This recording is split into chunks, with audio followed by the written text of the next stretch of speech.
Police इसके अंदर पैसा कमाने का एक धंधा बना लेती है। कोई किसी को नहीं मारता जब तक किसी दुश्मनदार से पैसे न लिए जाएं। सीसीडी के जनवरी से लेकर जून तक उसने 851 एनकाउंटर किए, 200 लोगों को उन्होंने इस दौरान पुलिस एनकाउंटर में कत्ल किया। इसमें होता है कि पुलिस वाले को खराश भी नहीं आता, हमला करते हुए निकाल लिया, ये किया जाता है। और मई और जून में इसी सिर्फ मई और जून में 200 कत्ल, फिर 2 महीने में 200 लोग कत्ल हुए। तो उन्होंने कहा हमने उन्हें फायर किया तो हमने इनमें से एक बंदे को मार दिया और 3 को कहते थे हमने हाफ फ्राई कर दिया। मतलब पिछले दिनों उनका एक मशहूर वाक़या पेश आया था कि उन्होंने एक आदमी को, उसकी जेब में से पिस्तौल चली थी, उसका आला तनासल जो है, ये इमरान खान साहब के ज़माने में भी एक कानून बनाने की कोशिश की थी कि उनको हम वो कर देंगे, कैस्ट्राइज कर देंगे, उनको खस्सी बना देंगे जो इस तरह का जुर्म करते हैं।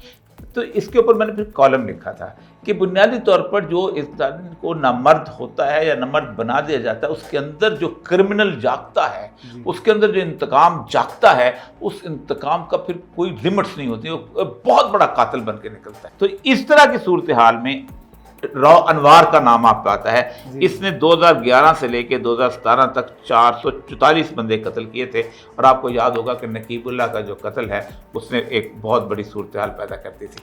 ये पुलिस वालों की बड़ी एक खुद इंसाफ करने की ख्वाहिश है।